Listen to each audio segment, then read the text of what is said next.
함께 말씀 보도록 하겠습니다. 열왕기상 13장 33절에서 34절 말씀입니다. 열왕기상 13장 33절 34절 말씀입니다. 주보에도 있고요. 앞에 스크린에도 있는데요. 우리 말씀 함께 큰 소리로 읽을 수 있으면 좋을 것 같습니다. 열왕기상 13장 33절에서 34절 말씀입니다. 찾으셨으면 함께 읽도록 하겠습니다. 함께 읽겠습니다. 시작. 여로보암이 이 일 후에도 그의 악한 길에서 떠나 돌이키지 아니하고 다시 일반 백성을 산당의 제사장으로 삼되 누구든지 자원하면 그 사람을 산당의 제사장으로 삼았으므로 그 이 일이 여로보암의 집에 죄가 되어 그 집이 땅 위에서 끊어져 멸망하게 되니라. 어떻게 보면 13장에서 14장 넘어가는 이렇게 접속, 트랜지션 하는 그런 문구이기도 하고요. 정황을 전체적으로 다시 이렇게 설명을 하고 있는 본문이긴 한데요. 분명하게 우리가 본문에서 볼 수 있는 것은 여로보암이 회개하지 않았다라고, 그리고 그러기 때문에 이 일이 그의 집이 망하게 되는 근거가 되었다라고 이야기하고 있는 거에 대해서 지난주 이렇게 공부했던 것까지 다시 잠깐 이렇게, 그럼 무슨 일이 앞에 있었는가 한번 돌아보면요. 한번 넘겨주셨어요? 예. 금송아지 만들죠. 금송아지 만듭니다. 금송아지 만드는데 무엇을 위해서 만들죠? 자신을 위해서요. 자신을 위해서. 정말 꼭 성경에 금송아지, 대표적인 금송아지 만든 두 번의 사건이 있는데요. 시내산에서도 그렇고요. 그다음에 여로보암 때도 그렇고요. 왜 금송아지를 만들었는가? 자신을 위해서.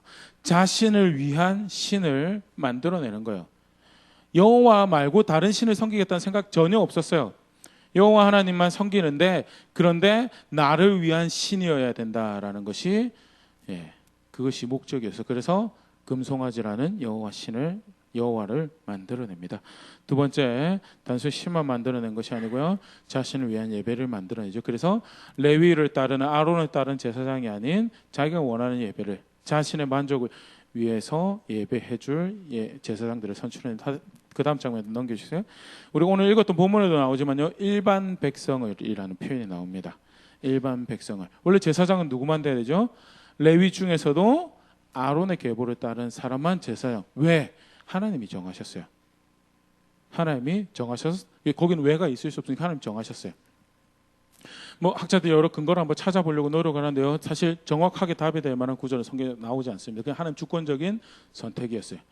아론의 계보를 따르는 사람만 제사장이 되어서 제사를 섬길 뿐만 아니라 제사장의 직무의 중요한 한 가지는 제사뿐만 아니라 하나님의 길을 가르쳐주는 사람들이죠. 그래서 대표적으로 한 역할 중에 하나가 정하고 부정한 것을 구별해주는 일을 했어요. 그래서 너는 지금 하나님 앞에서 부정한 것으로 판결되니 진 밖에 나가거나 아니면 정결의식을 통해서 정함을 받아서 다시 진안에서 살 수 있는 백성으로서의 조건을 가지도록 하라라고 분별해 준 사람. 그래서 예수님 당시에도 문둥병에 걸린, 한센병에 걸린 환자들이 자신의 정함을 확인하러 누구한테 달려가죠? 제사장에게 달려가요. 제사장이 정하다고 하면 그게 이제 정한 것이 된, 그것을 분별할 뿐만 아니라, 그렇기 때문에 길을 가르쳐주는 역할을 했던 것이 제사에 굉장히 중요한 임무였어요. 그런데 그것을 누구에게 맡긴다고요? 하나님이 인정하지 않은 일반, 그건 단순히 제사만, 예배만 흐릴 뿐만 아니라 하나님 섬기는 길을 내 맘대로 만들어가겠다는 거예요. 똑같은 거예요.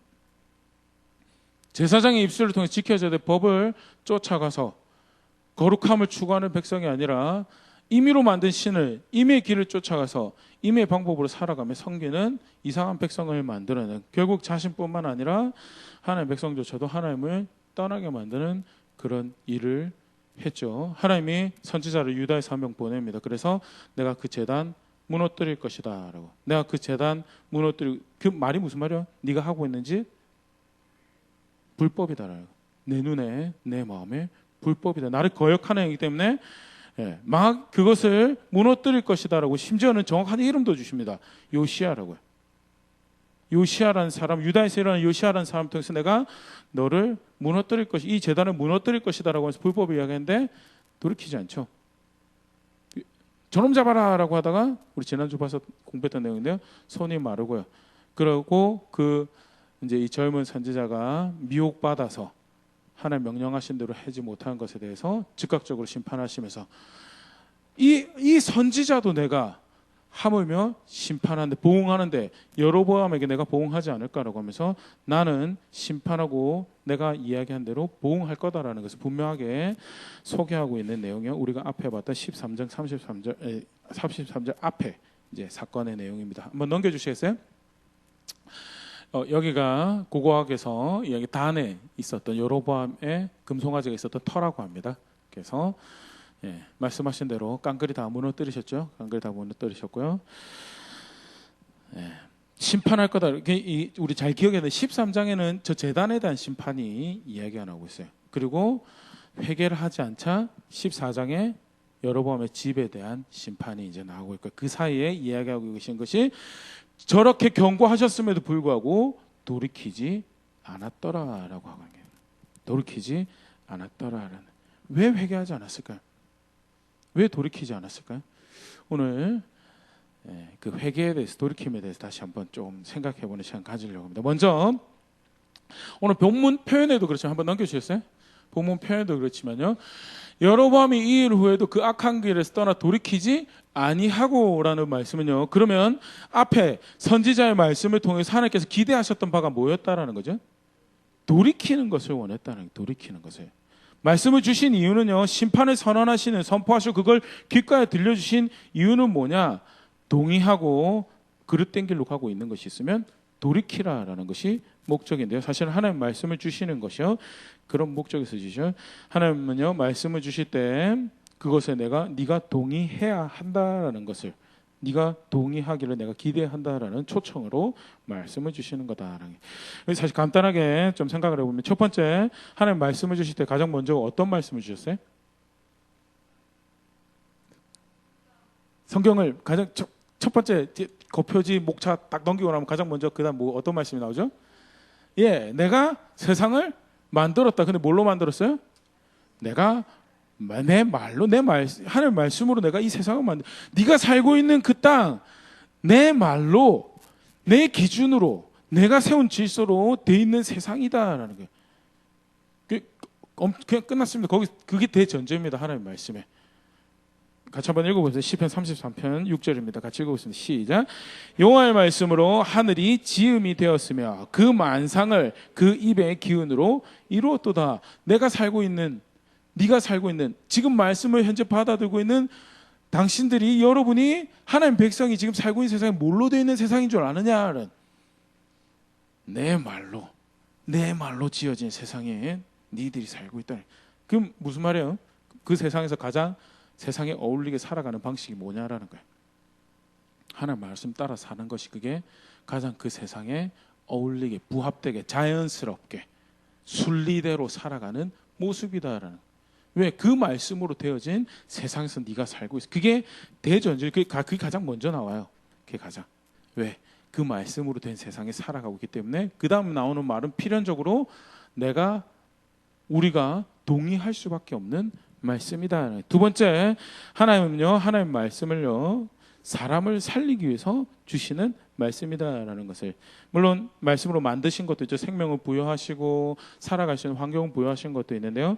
우리 지난 수요일도 같이 봤던 말씀인데, 말씀 같이 한번 읽어보겠습니다. 시편 19편 7절 말씀입니다. 함께 읽겠습니다. 시작. 여호와의 율법은 완전하여 영혼을 소성시키며 여호와의 증거는 확실하여 우둔한 자를 지혜롭게 하며. 8절. 여호와의 교훈은 정직하여 마음을 기쁘게 하고 여호와의 계명은 순결하여 눈을 밝게 하시도다. 7절 다시 한번 보여주시겠어요? 지난 수요일도 보면서 제가 참 감동받아 참 좋아하는 말씀 중에 하나인데요.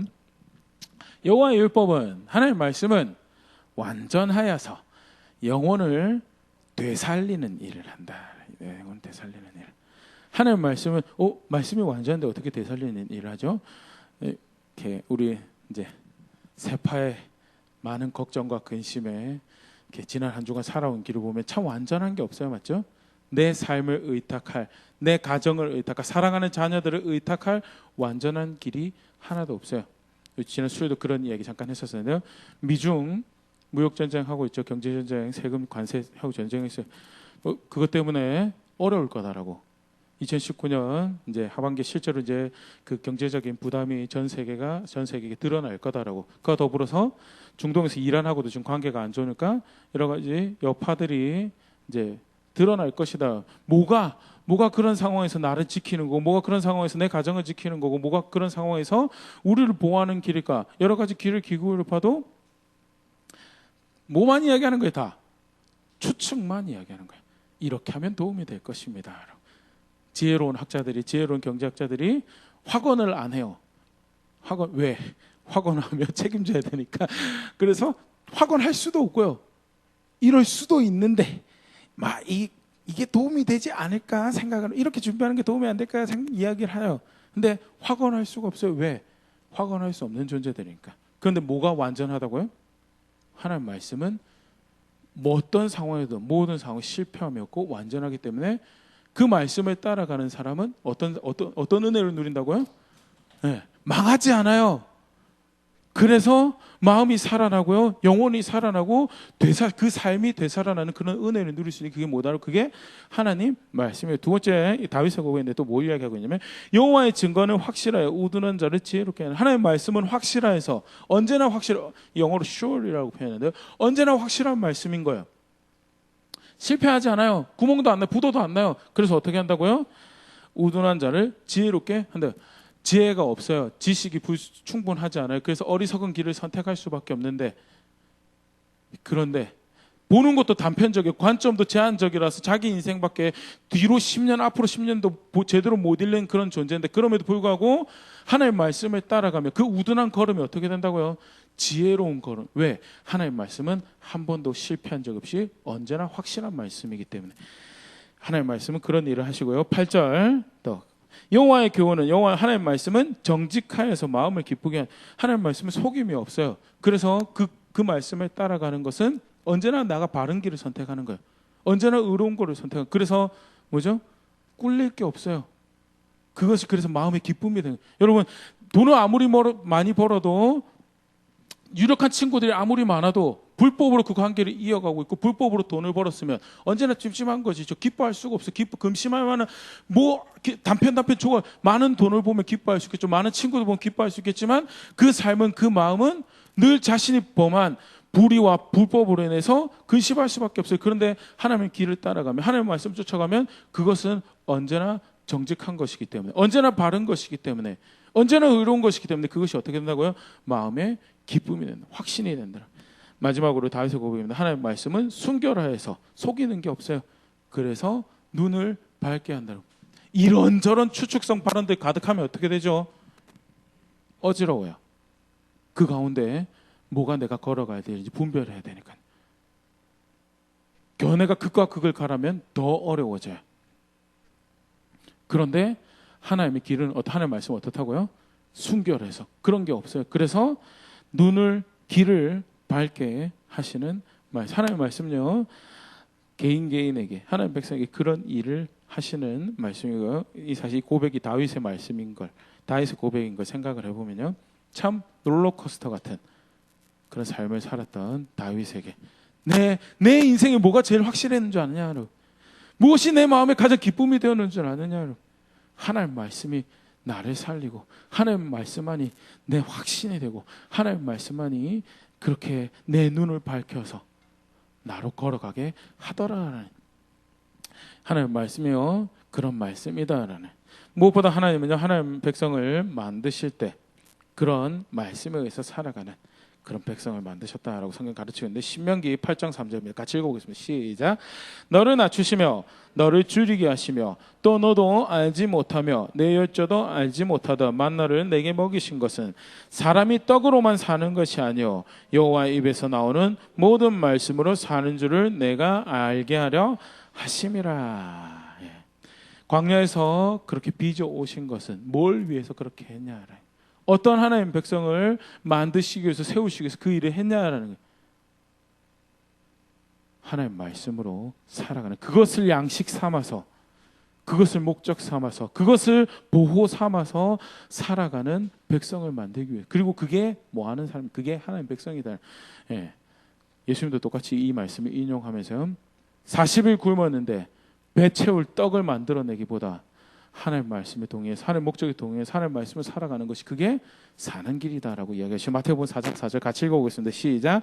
예수께서 대답하여 이르시되 기록되었으되 사람이 떡으로만 살 것이 아니요 하나님의 입으로부터 나오는 모든 말씀으로 살 것이라 하였느니라 하시니.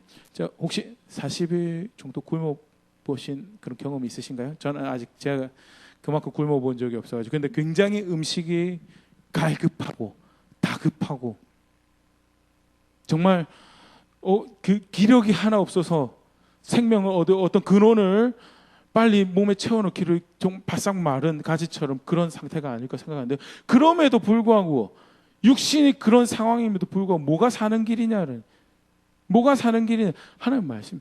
그래서 내가 가지고 있는 능력 내 배 채우는 데 쓰지 않을 거다는, 내가 하나님의 아들로 살아가 내가 가지고 있는 권능 내 배 채우는 데 사용하지 않을, 내 목적을 위해서 사용하지 않을 거다.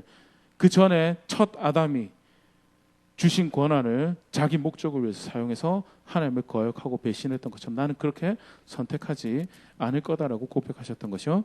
둘째 아담으로 오셔서 모든 믿는 자들의 본이 되시고 근원이 되신 예수님이 마귀의 시험 앞에 유혹 앞에서 다른 살 길이 없다는, 하나님 말씀 살아가는 하나님 백성이다. 그래서 말씀을 주시면 어떻게 해야 되는 거예요? 동의해야 돼. 동의하고 이게 살 길로 동의하고 그것을 따라오너라는, 그게 말씀을 주신 목적이다. 간단하게 조금 더 생각해 보겠습니다. 십계명 우리 간단하게 한번 생각해 볼까요? 십계명 다시 오후에 공부하고 있는데요. 1계명 하나님만 섬기라죠. 하나님 섬기라. 그럼 하나님 섬김. 두 번째, 임의로 하나님 만들어내지 말라는, 우상 만들어내지 말라는 거죠. 이게 사실 여로보암이 여기서부터 더 걸리는 거죠. 여기서부터 가장 기초적인 게, 내 만족을 위한 하나님 만들어내, 내 느낌을 충족시키고 내 감정을 충족시켜 줄 하나님 만들어내지 말라는, 내 삶의 방편을, 현재 내가 내 마음대로 살아가고 있는 삶의 방식을 지지해 줄 하나님 만들어내지 말라는, 하나님만 섬기는데 절대 임의 하나님을 만들어내서 안 되고. 세 번째 뭐죠? 그의 이름을 망령되이 부르지 말라는, 하나님 이름에 이렇게 어울릴만, 그 격에 맞는 섬김을 하는, 뭐 여러 가지 생각해 보시면요. 지금 이해하기 편하게 제가 이렇게 이렇게 설명으로 기록 써놨는데요. 하나님의 이름에 합당한 취급을 하는 게, 오후에도 공부했지만 단순히 하나님의 이름을 가지고 불평하고 원망하지 않는 그것뿐만 아니라, 성경에 보면요, 거짓을 행할 때 하나님 백성이 거짓을, 하나님 이름을 불러주는 하나님 백성이 거짓을 행할 때 누가 어떤 이름이 욕 먹는다고요? 하나님의 이름이 욕을 먹는 거예요. 그래서 사실 하나님의 이름을 망령되게 부르지 말라라는 것은요, 표면적인 입술로 하나님의 이름을 망령되게 사용하지 말라는 것과 플러스 그 목적 자체가 뭐냐면요, 실제 삶에서 하나님의 이름으로 부름받은 백성이면 그 이름에 걸맞는 삶을 살아서 그 합당한, 그 이름에 그 격에 합당한 섬김을 하라라는 명령이고요. 그러면 그 기준에 동의해서 살아가야 되는 거죠. 네 번째요, 안식일을 기억하여 거룩하게 지키라 하는 명령하신 대로 하나님 섬기라는 건데요. 어떻게 하나님 섬기는 거죠? 구체적으로 그의 은혜를 존중하고 그의 은혜에 감사하면, 그게 안식이 가진 첫 번째 의미고요. 두 번째, 그의 은혜를 의지하고, 그래서 그 은혜가 나를 살리는 유일한 길입니다, 내가 그 은혜를 기대합니다라고 인도해 가실 최종적인 안식을 바라보며 하나님을 섬기는, 그것이요 명령대로 하나님 섬기는 거예요. 그렇기 때문에 하루를 무조건 쉬어야 돼요. 구별해서 예배하기도 하고요, 경건의 연습들을 하면서 쉬는 모습, 그렇게 하나님 섬기는 게 하나님 섬기는 거다. 동의하면 되죠. 동의하고 실제로 그런 삶을 살아가요. 계속 보겠습니다. 5계명이죠. 권위의 질서를 존중하고 허락하신 은혜 기관을 존중하라. 부모를 공경하라라는 명령이요, 단순히 부모님 한 분에 대한 이야기가 아니다라는 게, 하나님께서 허락하신 은혜의 기관에 대해서 존중하고, 그렇기 때문에 그 권위와 질서를 따라가는 그런 삶을 살아가라는, 그게 하나님 백성이 살아갈 모습이다라고 하나님께서 주신 지침이에요. 여섯 번째는 살인하지 말라죠. 우리 지난주 오후에 공부했는데요. 네, 의도하지 않았지만 이렇게 쭉 복습을 하게 됐는데, 네, 살인하지 말라. 단순히 사람 안 죽이면 사람 죽이지 말라는 그런 계명이 아니라, 다른 사람에게 어떤 형태로든 해를 입히지 말고 더 높은 기준에서 그 사람이 어떻게 하면 해를 입을까에 대해서 조심하고 경각심 가지고 그래서 구체적으로는 그에게 유익을 끼칠 수 있는 그런 삶을 사는 것이 하나님의 백성의 삶이다라고 하나님께서 규정하신 것이죠. 7번째, 간음하지 말라. 내 순결도 지키고 다른 사람의 순결함도 지켜주면서 무엇을 살아가는 거야? 정숙함을 살아가고 절제하는 것을 살아가는 그 삶이 하나님 백성의 살아갈 모습이다. 8번째, 도둑질하지 말라. 도둑질하지 말라. 무슨 말이에요? 단순히 훔치지 말라는 말씀이 아닌데 무슨 의도 도둑질하지 말라는 명령을 주셨는가? 상대방의 권리에 대해서 지켜주라는 거예요. 하나님도 사람 개개인의 소유의 권리를 지켜주세요.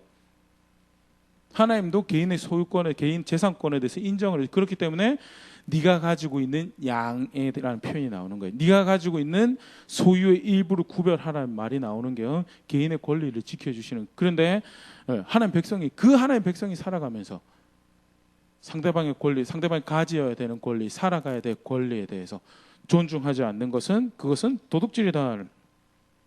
그렇기 때문에 다른 사람의 해를 입힌 도둑질뿐만 아니라 더 나아가서 그 사람의 권리를 존중하고 나아가서 나에게 권리를 주신 하나님 앞에서 책임을 다하는. 내가 도둑질 안 하려면 우리 에베소서 배웠죠. 내가 도둑질 안 하려면 어떻게 해야 돼요? 내가 열심히 벌어야 돼요. 내가 상대방 돕고 싶으면 어떻게 돼요? 내가 진짜 잘못된 돕는 방식이죠. 나는 게으르고 나는 열심히 안 살아요. 근데 돕고는 싶고 그러면 어떻게 돼요? A 거 뺏어다가 B한테 주지요. B한테 줘. 그 잘못된 거예요. 절대 왜 성경 뭐라고 하고 있어요? 돕고 싶으면 네가 열심히 에베소서 우리 암송했죠. 네가 땀 흘려서 수고해서 도와줄 수 있는 자리로 가. 그게 자기 책임에 충실한 거거든요. 그리고 자신에게 권리를 맡기신 하나님께 충실한 거. 도둑질하지 말라는 계명이 의미하는 바가 저런 하나님. 그러면 동의해야 되죠. 동의해서 살아야 되죠. 9번째는요. 어떤 경우에도 진실하며 거짓을 삶의 방법으로 삼지 말라라는 거짓을. 어떠한 경우에도 말에도 표현에도 진실하지만요. 우리 사실은 이렇게 표현만 진실하면 어떻게 되죠? 시적절하지 않은 진실함은 시적절 그 시간에도 진실하지 못하는 거예요. 이거는 상대를 위하는 건지 상대를 해하기 위한 건지 분별이 안 되는 그런 진실함이 가끔 있어요. 근데 성경에서 말하는 진실함은 내용에서도 진실하지만 시간에서도 진실한 것을 의미하는 거고요. 어떠한 경우도 진실하며 거짓을 삶의 방법으로 삼지 말라는. 10번째, 어떻게 보면 모든 것을 다 총괄하는 그런 학자 표현이 그런데요. 욕심에 이끌림 받는 삶을 사는 것이 아니다. 네 욕심 가지고 살아가는 것이 아니다. 아주 간단한. 그런데 어떻게 보면 삶의 총체적인 영역을 다 건드린 말씀 이미 주셨어요. 그럼 어떻게 하면 돼요? 동의해야 돼요. 동의하면 무슨 일이 발생을 하죠? 동의하면 잘못 살고 있는 거에 대해서 고쳐야 되는 게 발생을 하는 거예요. 회개를 왜 못하냐면요. 말씀에 동의를 안 해서요. 회개를 왜 안 하냐면요. 말씀에 동의를 안 해서요. 말씀을 그만큼 존중하지 않아서요. 말씀을 동의하고 존중하면요. 반드시 필연적으로 벌어질 수밖에 없는 것이요. 회개예요. 왜? 잘 못하고 있거든. 제대로 살고 있지 않거든. 어떠한 경우에도 하나님 말씀에서 성경 표현이 그래요. 그 어느 누구도 자신의 행위로 의롭다 여긴 받을 그 말은 아무리 잘 살아도 아무리 의롭다 아무리 선하다 하더라도 하나님 말씀 앞에 자신을 샅샅이 엑스레이가 찍는 것처럼 쫙 하나님 말씀으로 비춰보면 회개할 거 투성이다라는, 돌이켜야 될 거 투성이다라는. 하나님 말씀이 동의해야 될 말씀이기 때문에 그런 초청이기 때문에 반드시 발생할 수밖에 없는 게 회개죠. 회개. 그런 경우도 있습니다. 잘 살고 있으면요. 잘 살고 있으면 말씀을 딱 생각해보세요. 잘 살고 있으면 말씀하신 대로 하나님이 내 삶의 주인이 되실 거고 하나님 되실 거고 보호와 공급이 되실 거고 격려가 되는 거죠. 그래서 내가 어렵더라도 참고 계속해서 그렇게 살아가면서 격려가 반대쪽으로 실적은 내 반대쪽 일이 더 많이 벌어져요. 왜? 잘 못하고 있으니까. 그래서 동의하라고 주신 말씀이 필연적으로 사실은 결론이 되어지는 게 어디냐면요. 회개에 돌이켜야 되는 자리고요. 그리고 성경의 회개는 공부해왔지만요. 고해 따위가 아니다라는 거예요. 고했다 이거 아니야. 누가복음 3장 8절 같이 한번 읽어보겠습니다. 시작. 그러므로 회개에 합당한 열매를 맺고 속으로 아브라함이 우리 조상이라 말하지 말라. 내가 너에게 이르노니 하나님이 능히 이 돌들로도 아브라함의 자손이 되게 하시리라. 세례 침례 요한이 하는 이야기인데요. 예. 와가지고 침례 받고 그래서 정결하게 했다라는 의식으로 만족 삼아 그게 고했다이죠. 고했다입니다. 요한 앞에서 와가지고 제가 이거 잘못했습니다. 예, 용서함을 받으라, 뭐 씻음을 받으라 하면서 물에 담궜다가 이제 구약의 정결 의식이 침례의 기원으로 이렇게 이야기를 하는데요. 그거 가지고 이제 그럼 나는 이제 해결됐나 보다 돌아가는 사람들에게 또는 여전히 완고함을 가지고 그런 침례를 받겠다고 나온 사람들에게 침례요한이 하는 이야기죠. 예, 회개에 합당한 열매를 맺으라라고. 예. 아브라함의 후손이라고 하나님 백성을 여겨줄 줄 아느냐? 굉장히 대단한 이해인데요. 회개에 합당한 열매를 맺는 것이 그게 성경에서 말하는 회개고요. 하나님 말씀에 동의한다는 것이요. 궁극적으로 그런 열매를 맺어줘야 된다는. 여로보암이 왜 회개 못했냐고요?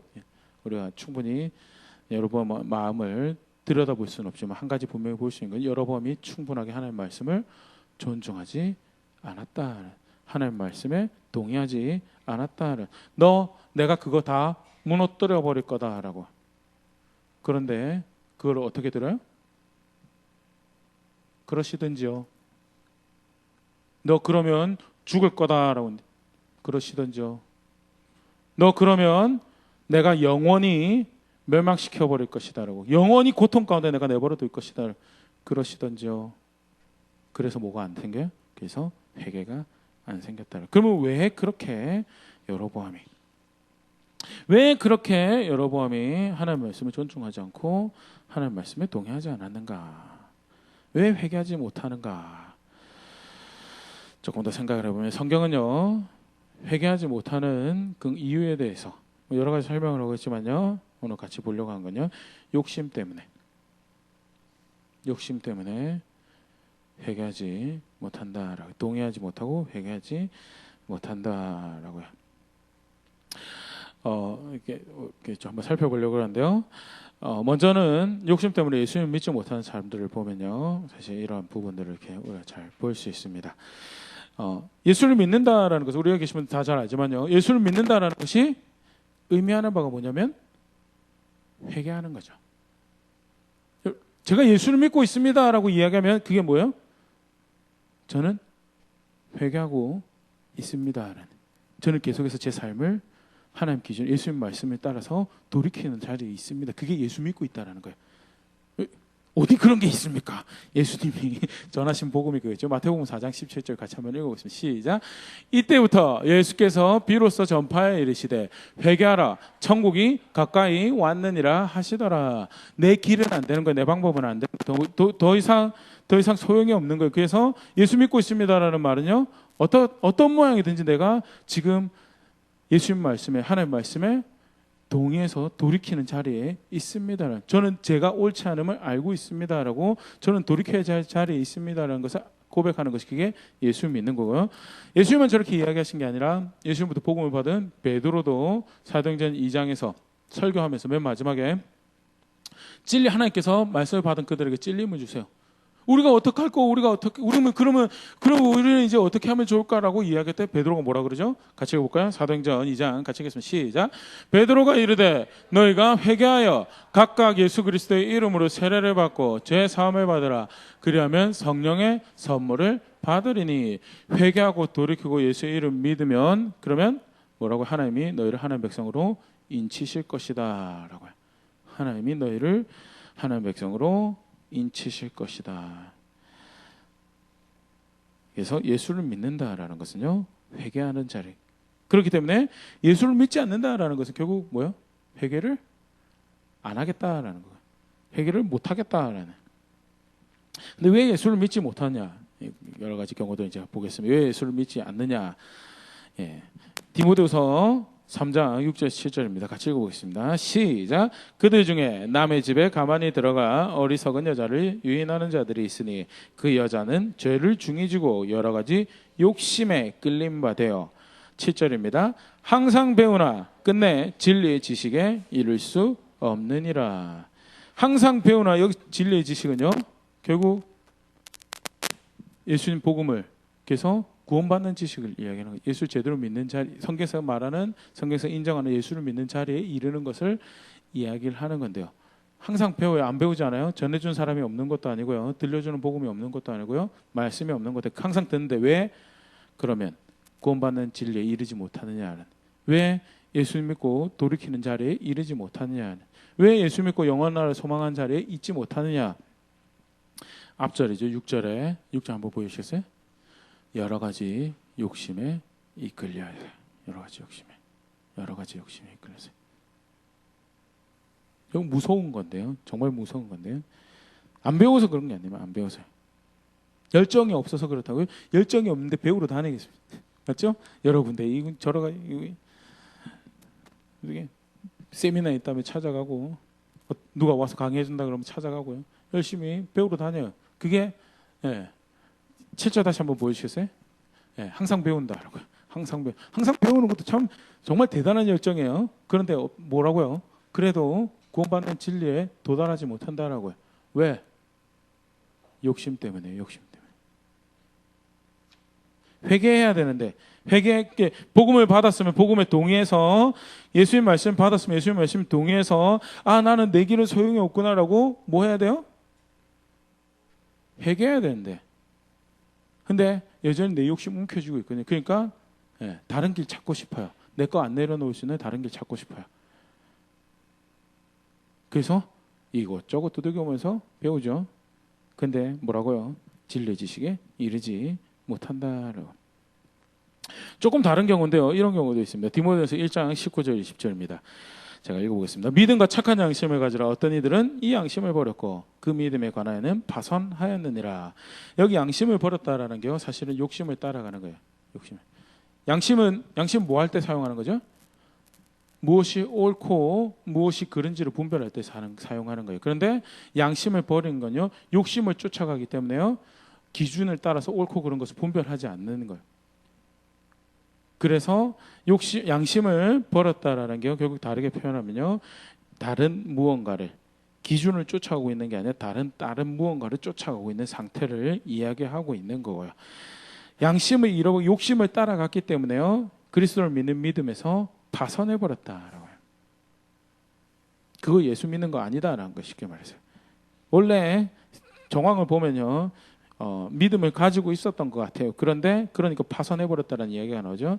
나름 어떤 감동이 있었어요. 경험이 있었어요. 또는 들은 복음에서 받은 게 있었어요. 그래서 선한 마음을 하나님께서 허락하셨고 그것을 따라가 볼까 하는 생각들이 있었지만, 궁극적으로는 구체적으로는 회개하는 자리에, 특히 속칭 이제 거듭나면 회심하는 마음이 돌이켜지는 자리에 있지 않았고요.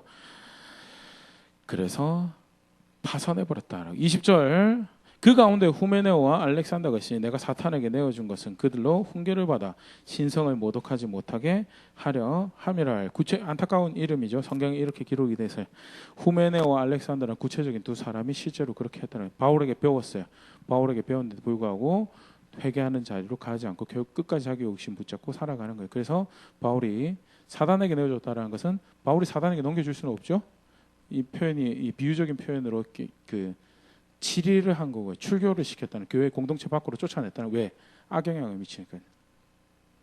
그딴 식으로 신앙생활하면 그게 예수 믿는 게 아닌데, 그런 식으로 신앙생활하고 있는 것이 형제 자매들에게 덕을 쌓지 못하고 오히려 믿음이 연약한 자들에게 저런 식으로 신앙생활 되는 모양이다라고 악한 영향을 끼쳤기 때문에 출교시켰는데, 출교시킨 목적이 있어요. 왜?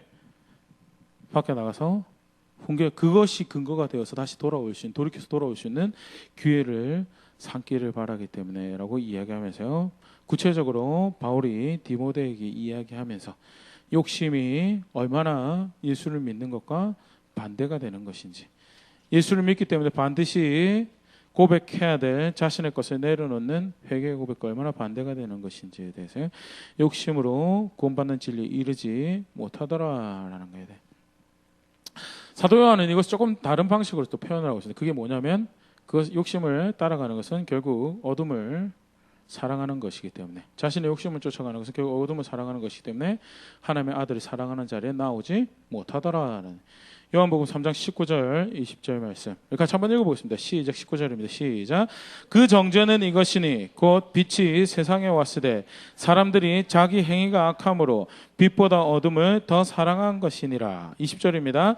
악을 행하는 자마다 빛을 미워하여 빛으로 오지 아니하나니 이는 그 행위가 드러날까 함이요.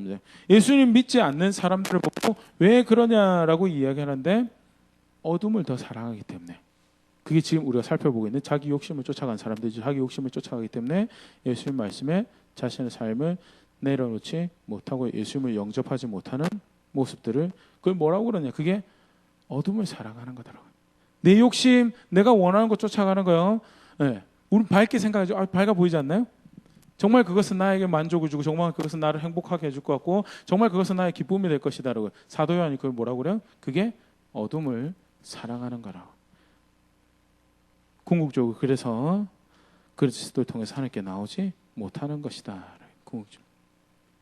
대표적으로 예수님을 영접하지 못했던 바리새인들이 실제로 그런 욕심을 따라가고 있었던 것에 대해서 요한복음 11장 48절 같이 한번 읽어보겠습니다. 시작. 만일 그를 이대로 두면 모든 사람이 그를 믿을 것이요 그리고 로마인들이 와서 우리 땅과 민족을 빼앗아가리라 하니. 바리새인들이 예수님을 영접하지 못한 이유는요, 사도 요한이 이렇게 밝히고 있습니다. 자신들의 땅과 자신들의 민족을 빼앗길까 봐요. 바리새인들이 뭐 하는 사람이냐면요, 그 사내들인이라는 자치 정치기구에서 권위를 가지고 있는 사람들이었어요. 그런데 그 존재가 예수님의 권위를 인정하면 어떻게 될까요? 로마인들이 왔을 때 보고 우리가 바리새인을 통해서 팔레스타인 땅을 이렇게 영향을 미치는 것보다는 저 예수라는 사람한테 권위를 차라리 맡겨서, 망고로 이 바리새인들 생각이에요. 예수가 인기를 더 얻고 예수가 사람들 지지를 더 받으면 예수를 통해서 여기 표현이 그겁니다. 그래서 로마인들이 와서 내가 지금 누리고 있는 이 땅과 내가 누리고 있는 이 민족을 내 권위, 내 영향력에, 그래서 내가 인정받고 내가 높임받는 나의 모든 지지 기반을 빼들어서 예수님에게 줄 것이기 때문에, 그래서 뭐예요? 예수님 못 따라가는 거예요. 표적이 너무 많은데, 하나님부터 왔던 표적이 너무 많은데도 불구하고 못 따라가는 게요, 자기 땅 빼앗길까 봐요. 얼마나 악하냐면요, 요한복음 12장 10절 11절 같이 한번 읽어보겠습니다. 시작. 대제사장들이 나사로까지 죽이려고 모의하니 나사로 때문에 많은 유대인이 가서 예수를 믿음이러라. 나사로가 뭐예요? 나사로가 표징이에요. 나사로가 살아있는 표징이에요.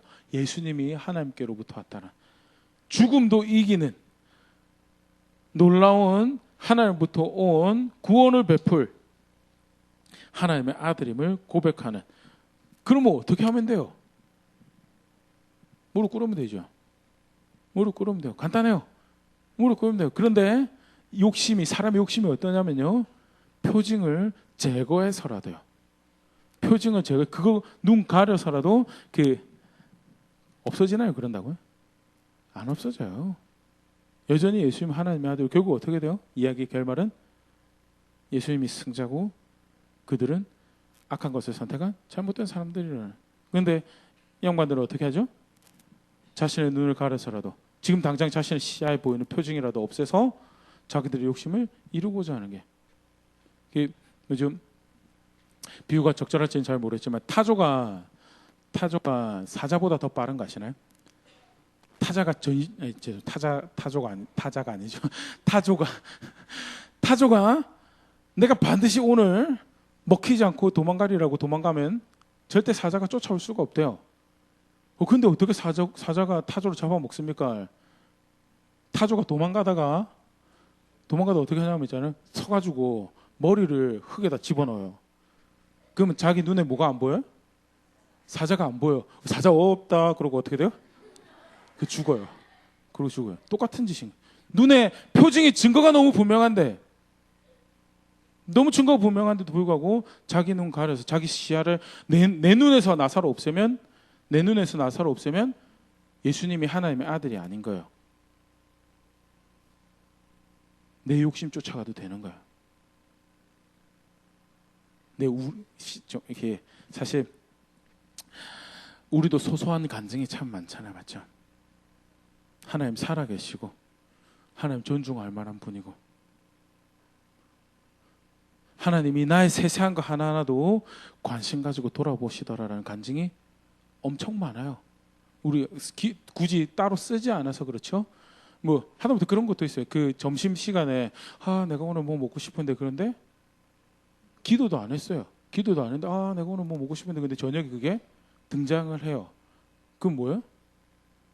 내가 재수가 좋아가지고 아니죠. 네. 하나님이 피로를 채우시고 살아계심을 보여주는 소소한 그런 경험들. 그럼 뭐 하면 되는 거예요? 무릎 꿇으면 되는 거예요. 정말 내 삶을 의탁할 만한 분이구나라고. 정말 그의 말씀 하나하나가 나를 살리는 분이구나라고 동의하고 잘못하고 있는 거 돌이켜서 그의 은혜를 의지하고 그의 말씀을 그의 권능을 나의 방패와 병고로 삼는 자리로 돌아가면 되는 거예요. 근데 왜 안 해요? 똑같아요.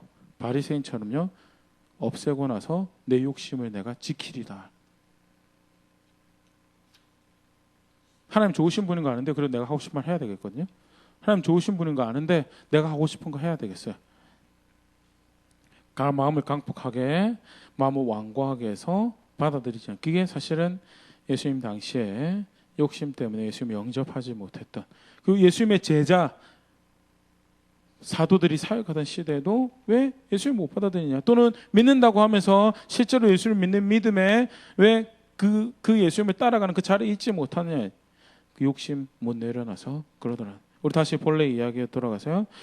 여로보암 왜 여전히 금송아지 무너뜨리지 못하고 제단 무너뜨리지 못하고 왜 여전히 자기가 원하는 제사장들 세워서 예배하죠? 자기가 왕해야 되겠거든요. 금송아지 왜 세웠죠? 왜 만들었죠? 네. 예루살렘으로 백성들이 내려가는 것을 방지하기 위해서. 왜? 그들이 내려가면 자기가 다윗 혈통이 아니고 누가 세웠어요? 근데 여로보암 하나님이 주신 기회였어요. 그럼에도 불구하고 내가 이 왕자리 지켜야 되겠다고 생각하니까 그 불법이다라고 하는데도 못 받아들여요. 불법이다라고 하는데. 그래서 계속 자기가 원하는 제사장들 세워서 그 제단을 지켜갑니다. 너무 똑같은 모습인 것 같잖아요. 아는 사울 뭐 때문에 순종하지 않죠? 내가 왕하고 싶거든요. 내 아들이 왕이 돼야 되겠거든요. 내가 왕을 끝까지 하고 가다가 내 아들이 왕이 돼야 되겠거든요. 사실 어떻게 보면 아들 이름 된 것도 핑계인 것 같아요. 자기가 왕해야 돼. 그러니까 뭐예요? 내가 보기에 나를 높이고 내가 보기에 나를 백성의 왕을 세울 것 같은 선택대밖에 선택할 수가 없는 거예요. 첫 번째, 그 왕으로서 해서 안 되는 제사를 집례를 해가지고 분명히 경고를 먹었어요, 맞죠? 말씀 있고 절대 이렇게 해서는 안 되고 내가 돌이켜야 되는 자리에. 근데 못해요. 두 번째 아가광, 결국 뭐예요? 자기 전공을 드러내고 내가 이스라엘 왕이다라고 이야기해 주려고 결국 순종을 못하는 거예요. 사무엘상 15장 30절 같이 한번 읽어보겠습니다. 같이 읽어보겠습니다. 시작. 사울이 이르되 내가 범죄하였을지라도 이제 청하옵나니 내 백성의 장로들 아까 이스라엘 앞에서 나를 높이사 나에게 돌아가서 내가 당신의 하나님 여호와께 경배하게 하소서 하더라라는. 자기가 왕이 되어야 되는 욕심 때문에요. 못 쫓아가요. 못 따라가요. 비슷한 경우인데요. 왕의 자존심을 지키고 싶어서요. 시드기야가요. 죽을 길을 선택을 하죠. 예레미야 38장 19절입니다. 같이 한번 읽어보겠습니다. 시작. 시드기야 왕이 예레미야에게 이르되 나는 갈대아인에게 항복한 유다인을 두려워하노라. 염려하건대 갈대아인이 나를 그들의 손에 넘기며 그들이 나를 조롱할까 하노라 하는지라. 뭘 걱정하고 있죠? 내가 조롱받을 거에 대해서. 내가 항복한 왕이 돼서 항복한 백성들 앞에서 조롱당할 걸 걱정하니까요. 예레미야가 사실은 이제 계속 그 정권을 잡은 사람들한테 핍박을 받거든요. 예레미야가요. 도망다닌, 또 갇혀 있고 이런 상황인데 그럼에도 불구하고 예레미야가 한 말이 맞으니까 있잖아요. 시드기야가 몰래 예레미야를 불러요. 그래서 하나님이 뭐라고 하시더냐? 하나님이 항복하면 살 거라고 하십니다. 시드기야가 뭐라고 그러냐면 항복하면 나를 비웃지 않을까? 항복하면 나를 조롱하지 않을까? 왕이여, 하나님께서 항복하는 것이 유일한 살 길이라고 하셨고 그것을 따르는 것만이 살 길입니다. 그럼 시드기야는 어떻게 하면 돼요? 항복하면 되죠? 어떻게 했을까요? 너 나가서 그 말 다른 사람한테 하면 죽여버릴 것. 그 말 하지 않으면 내가 살려. 똑같아요. 바리새인들이 하는 짓이나 있잖아요. 자기 눈에서 제거해버리면 문제가 없을 거라고 생각. 아니요. 하나님 말씀은 선포되었고요. 예. 돌이키는 것만이, 그것에 동의해서 따라가는 것만이 살 길인데 그것에 따라가지 않아요. 결국 자신의 그 두 눈으로 마지막 지켜본 것이요. 자, 10대 초반이었던 은호 형제 또래나 은호 형제보다 조금 어린 자신의 두 아들이 느부갓네살 손에 의해서 목이 베어 있는 것을 지켜보고 자신 눈이 뽑혀서 수치스러운 모습으로 포로로 끌려가고요. 하나님의 도성이라 일컬어지는 예루살렘은 돌 위에 돌 하나 남은 것 없이 깡그리 불타고 무너지고요. 하나님의 집이라고 성전이라고 일컬어지는 성전은 이방인의 손에서 짓밟혀서 기물들이 빼앗기는 그런 일들이 벌어지는 게 왜 그래? 왜? 살 길을 안 주셔서요? 아니요. 말씀이 없어서요? 아니요. 동의하고 따라가지 않아서 그 일이 벌어졌다라는 거예요. 한 가지 더 같이 보겠습니다. 너무 잘 아는 예인데요. 엘리죠. 엘리. 사무엘사 전반부를 보면요, 엘리가 참 많은 경고를 받았던 것을 볼 수 있어요. 하나님이 이미 엘리에게 돌이키라고, 너 잘못하고 있다고 말씀을 한 번만 이야기하시고 징계하신 게 아니었어요. 수차례 이야기하고 마지막에 누구의 입술을 통해서 이야기하시죠? 어린 사무엘의 입술을 빌려서도 그 이야기를 하세요. 어떻게 해요? 안 따라가죠.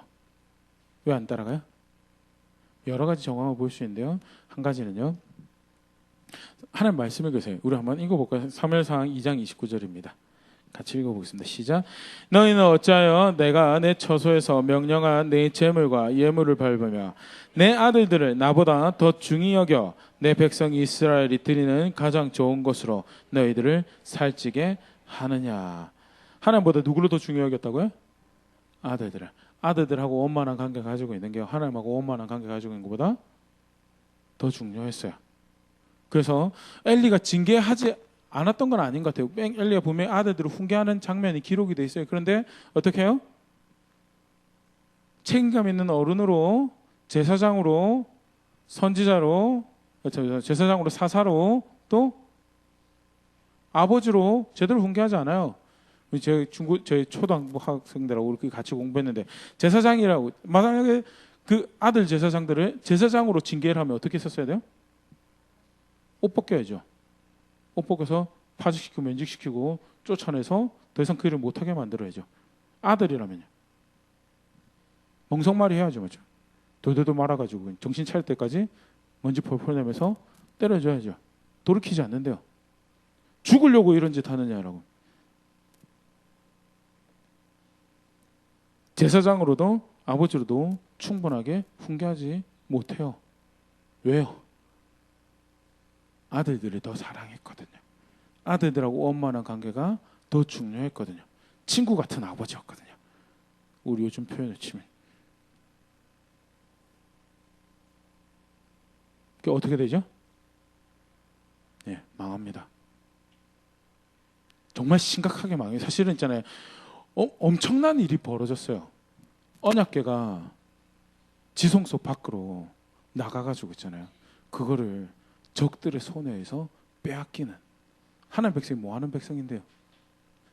하나님이 함께 하셔서 하나님 백성인데, 하나님께서 계시겠다고 하신 그곳에 하나님 임재가 함께해서 하나님 임재를 상징하는 언약궤가 거기 있어서 하나님 거기 계시는구나라고 해서 하나님 백성 되는 건데, 언약궤가 빼앗겨 버렸어요. 그런데 본문의 표현을 잘 보면 있잖아요. 빼앗긴 게 아니고 영광이 떠나버렸어요. 영광이. 하나님이 백성들을 걸어 나간 것처럼. 왜 그런 일이 벌어졌냐고. 왜? 동의하지 않고 회개하지 않아서요. 욕심 쫓아가서 망한다라고 했는데 그거를 망하는 걸로 듣지 않아요. 그러면 천국까지 못한다라고 했는데 그걸 천국까지 못하는 걸로 듣지 않아요. 그래서 돌이키지 못하고요. 어리석음으로 마음과 생각 강팍하고 완고하게 만들어서 그런 결과를 만들어내더라라는. 네. 하나님 말씀에 동의하고, 선포되어진 말씀에 동의하고 회개하는 것이 얼마나 중요한 건지에 대해서 우리 마지막 하나 더 살펴보고 마무리하려고. 역대하 7장 14절입니다. 같이 읽어보겠습니다. 시작. 내 이름으로 일컫는 매 백성이 그들의 악한 길에서 떠나 스스로 낮추고 기도하여 내 얼굴을 찾으면 내가 하늘에서 듣고 그들의 죄를 사하고 그들의 땅을 고칠지라. 예. 하나님은 우리 너무 잘 아시면요. 하나님은 우리가 살기를 원하시는 분이세요. 우리가 생명을 선택하고 살기를 원해. 죽을 길 가는 걸 절대 원하지 않으세요. 그렇기 때문에 길도 알려주시고요. 길도 알려주실 뿐만 아니라 아무리 잘못했어도 성경이 가르치신 거죠. 아무리 잘못했어도 어떻게 해요? 돌이키면 내가 살게 하겠다라는 게, 그게 하나님이, 우리 오늘 찬양도 그런 대목이 있었는데요. 네, 오래 참으세요. 오래 돌이킬 기회를 주시고요. 우리 여로보암도 그렇지만 290년 있다가 요시아가 나타나거든요. 290년 있다가 요시아 나타나고요. 내가 너희 집을 멸망시켜 버리겠다라고 하시기 전에 먼저 제단에 대해서 불법이다라고 선언하신 게 1차로 경고가 주어졌었어요. 그런 것을 여러 가지 정황들이 하나님이 참고 기다리신 분이시다라는 것. 그만큼 반대로 우리가 살 길을 찾아서 돌아오길 원하시는 분이시다라는 건데요. 역대하 7장 14절이 그걸 잘 보여주죠. 내가 고칠 거다라고. 13절을 보면 문제가 생겨요. 백수관 모든 열매를 먹어치우는 일이 발생하고 연병이 돌고요. 비가 안 와요. 열매를 거둘 수도 없는 상황이 돼버려요. 그러면 뭐 하라고요? 회개하라고요. 회개하라고. 그러면 하나님 어떻게 하시겠다고요? 내가 고칠 거다라고요. 그럼 고칠 거다. 이게 회개가 가지고 있는 의미가 뭔지 다시 한번 더 생각해 볼 수 있는데요. 회개는요, 주보에도 있습니다. 하나님 말씀에 동의해서 그것을 존중하고 있음을 고백하는 행위이기 때문에요. 예. 단순히 그냥 정말 고해가 아니고요. 내가 그것을 존중해서 내 길을 돌이킵니다라는 게 그게 회개고. 그렇기 때문에 그 시편 91편 기자의 편을 읽으면 내가 다시 하나님 나에게 아내로 숨어드는 거예요. 그 보호 아래 있기로 내가 다시 돌아갑니다. 그래서 그게 다름 아닌 은혜를 구하는 거예요. 회개가 은혜. 그게 이사야 58장에 나오는 기뻐 받으시는 금식의 표현이 사실 그런 거고요. 주의 길로 돌아가는, 하나님께서 명령하신 삶으로 돌아가는 게, 그게 은혜를 구하는 거고요. 그게 살 길로 궁극적으로 그렇게 하나님을 존중하기 때문에 하나님께서 그 고백을 받으시고 고치시겠다라는. 역대 7장 14절에 그런 대목이 있죠. 하나님 얼굴 구하는 것도 사실은 마찬가지고요. 이렇게 더 길어질 것 같아서 그거는 세세히 보지 않을 텐데요. 이미 이제 많이 우리가 살펴봤습니다. 시편 24편 같은 경우에, 또 시편 15편 같은 경우에 찾아보면 얼굴 구한다는 게 결국 하나님 길로 행하겠다, 하나님 법에 순종해서 따라가겠다라는 걸 의미하는 거죠. 그래서 스스로 겸손하게 해서 하나님 얼굴 구하고 악한 길에서 떠나서 그렇게 회개하는, 그게 결국 뭐냐? 그게 도와달라고, 살려달라고 은혜를 구하는 거고요. 그 고백에 내가 너희를 고칠 것이다, 그 간구에 내가 너희를 고칠 것이다 라는 것을. 여로보암, 회개하지 않은 여로보암 모습 가지고요, 돌이켜져야 되는, 지속적으로 돌이켜져야 되는 삶을 살아야 되는 하나님 백성의 본질적인 모습들, 그리고 실제로 말씀을 주신 목적이 뭐냐라는 것에 대해서 다시 한번 생각해 봤고요. 우리 회개는 그러한 우리의 고백을 담고 있는 모습이다. 내가 하나님 말씀을 존중합니다. 내가 어떻게 해서든 그것을 기준으로 알고 동의하려고 합니다. 어제도, 그저께도 예, 이제 우리가 다인이 이용하는 공간이다 보니까요. 중부 소방서에서 관심을 가지고 매해 공문을 보냅니다. 불나지 않도록 조심하시고 이런 소방 계획이나 소방 훈련 등을 해서 상주하시는 분이 안 계셔서요. 우리는 딱히 따로 소방 훈련을 하고 있지는 않습니다. 그런데 예, 그 뭐지 그 피난 배치도가 제대로 붙어 있는지 소화기가 제대로 작동하는지 확인해서 하십시오. 소방법이 그러니까 이번에도 소방법이 조금 바뀌었어요. 그래가지고 소방법이 이렇게 수정이 되었으니까 계획서를 또 문제가 발생한 것에 시정한 것에 대해서 확인하고 보고서를 보내세요 하고 오면 제가 어떻게 해야 되죠? 그렇죠? 제가 법이 그거니까 동의해야 돼요. 맞죠? 왜 내가 잘하고 있는데 왜 나를 의심하시는 겁니까? 이러면서 나는 내가 원하는 대로 해서 우리 교회를 보호하고 성도님들 보호하겠습니다. 그러면 어떻게 돼요? 오세요. 잘못했습니다. 벌금 내세요. 그러겠죠. 그리고 시정하세요라고 시정하라고 1차 경고줄 때 안 하면 벌금 더 세게 맞겠죠. 그리고 1차 시정하라고 명령 나왔는데 시정 안 하고 계속 버티면 어떻게 돼요? 네, 더 세게 이제 힘으로 불법을 행하는 자요라고 오시겠죠. 네. 법 그런 거예요. 법이 주어진다라는 거죠. 내가 동의하고 그게 옳은 것이기 때문에 동의하고 거기에 맞춰서 내가 살아가겠다라는 자세를 요구하는 것이 그게 초청하는 것이 그게 법이다라는 거예요. 우리가 하나님의 말씀을 받을 때 하나님의 말씀을 대할 때 우리가 어떤 자세를 가지고 있어야 되겠는가? 그게 기준인 거예요. 그게 살리는 길이고요. 문제는 뭐예요? 그걸 살리는 걸로 받아들이잖아요. 뭐 때문에? 내 욕심 때문에. 내가 하고 싶은 게 있어서요. 내 식으로 하고 싶은 게 있어서 내가 원하는 목적이 이루어야 되기 위해서 그것을 통해서 내가 누려야 될 만족이 하나님의 말씀 쫓아가는 것보다 더 중요해서요. 그래서 강팍하게 하고 완강하고 무례하게 행하고 도둑질하고 살인하고 순결하게 하지 않는 그런 자리로 가버리더라는. 한번 다시 말씀 앞에서 돌아볼 수 있으면 좋을 것 같습니다. 나는 어떤 자리에 있는가에 대해서. 나는 어떤 자리에 있는가.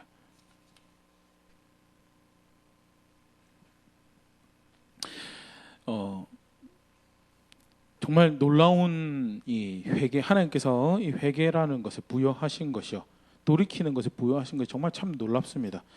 그 에스겔 말씀에도 그렇고요. 요한에서 1장 9절에도 그렇고 돌이키면 어떻게 하겠다고요? 그럼 미쁘시고 의로사 다 사하여 주신다고요. 엄청난 일이에요. 엄청난. 사실 절대 간과할 수 없는, 아무리 내가 지금까지 내 욕심으로 살아왔다라 하더라도요, 엄청난 은혜를 다시 누리고 그런 보호의 자리로 걸어 들어갈 수 있는 게 뭐냐? 그게 회개라는 거, 돌이키는 거예요. 에스겔 18장 표현이죠. 어째 죽고자 하느냐? 어째 죽고자 돌이켜 살 길을 택하라고. 근데 나는 어떤 자리에 있는가? 여로보암처럼 말씀이 선포되어졌어요. 들려졌어요. 귓가에 메아리처럼 들려지고 있는데도 불구하고 오늘 보면 그렇죠. 일 후에도 그 악한 길에서 떠나 돌이키지 아니하고 자기 갈 길로 갔다라고. 이 일이 여로보암의 집에 죄가 되어 그 집이 땅에서 끊어져 멸망하게 되니라.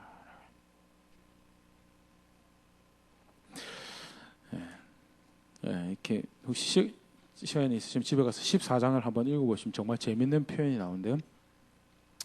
여로보암의 아들이 병에 걸려요. 그래서 이 아들에 대해서 어찌할꼬 해서 여로보암이 자기에게 좋은 말을 해줬던 선지자 아히야를, 자기 하나님 너 왕 삼을 거다라고 해줬던 그 선지자에게 아내를 보냅니다. 아내가 이렇게 몰래, 여로보암의 아내가 아닌 것처럼 이렇게 이렇게 몰래 이렇게 가는데 하나님이 이 선지자에게 이미 말씀해 주시죠. 여로보암의 처가 올 거면 이런 이야기를 해주거라라고 해서 이야기를 하는데요.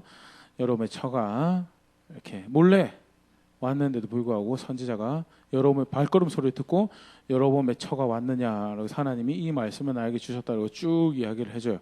근데 그 중에 그 대표적인 내용이 뭐냐면 너 망할 거다라는 거예요. 그것도 곱게 망하지 않을 거다라는 거예요. 곱게 망하지 않을 건데 지금 아파서 죽을 아들만 가족의 묘자리에 묻히고 다 제대로 묻히지도 못할 것이다라고 이야기를 하는데요. 그럼 하나님 하신 말씀이 있어요. 우리가 보면 있잖아요. 병 들려서 죽는 아들이면 벌 받은 것 같지 않나요? 근데 하나님 입장에서는요. 그 아들은 자기가 누릴 것을 다 누리고 그래서 존중받아서 가족의 묘에 함께 묻힐 수 있는 자리로 가는 거예요. 그러면서 하나님 보시면 무슨 이야기예요? 그 아들만은 너희 다른 가족들과 다르게 그 마음에 나를 향한 선한 뜻이 있어서 내가 곱게 죽게 할 거다라고. 나머지 가족들은 죽어서 가족의 묘자리에도 함께 묻히지 못하도록 길거리에 널브러지도록 내가 만들 것이다라고 하면서 멸망을 이야기하세요. 근데 제가 설교 준비하면서 뭐가 이렇게 생각이 되면 우리는 보통 죽으면 망하는 거라고 생각한 게 아직도 많아요. 근데 그건 사실 문제가 아닌 거예요. 하나님 눈앞에서는요. 우리 신약 백성도 마찬가지예요. 신약 백성도 마찬가지예요. 사실 죽는 거는 문제가 아니에요. 근데 어떻게 죽느냐가 문제죠. 내 욕심 쫓아가다 내 마음대로 살다가 내 길 열심히 달려가다가 죽으면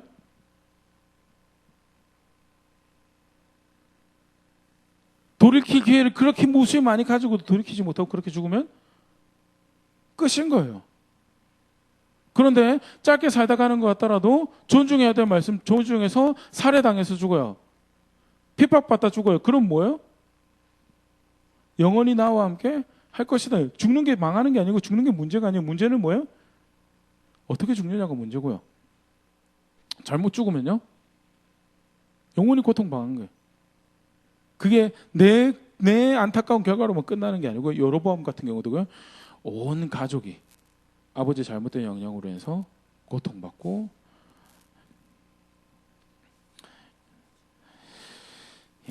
나는 어떤 자리에 있는가. 나의 완고하고 강팍한 마음이 삶의 자세가 혹시 사랑하는 자녀들이 사랑하는 가족들이 동일하게 그 완고함과 강팍한 것을 배우는 자리에서 하나님을 바르게 섬기지 못하는 그런 자리에 있도록 만드는 것은 아닌가. 그런 고민들도 좀 같이 할 수 있으면 좋을 것 같고요. 놀라운 은혜의 초청으로서의 하는 말씀과 그 말씀에 의해서 돌이켜지는 삶, 그것을 은혜로 알고 걸음걸음 실제로 하나님 앞에서 돌이켜지는 제 삶이 될 수 있으면 좋을 것 같고요. 함께 그렇게 돌이켜가는 우리의 삶이 될 수 있으면 좋고, 그렇게 존중해야 될 말씀에 대해서 내가 이것을 하나님의 말씀으로 압니다라는 고백을 함께 할 수 있는 교회가 될 수 있으면 좋을 것 같습니다. 찬양하고요, 말씀 가지고 함께 기도하도록 하겠습니다.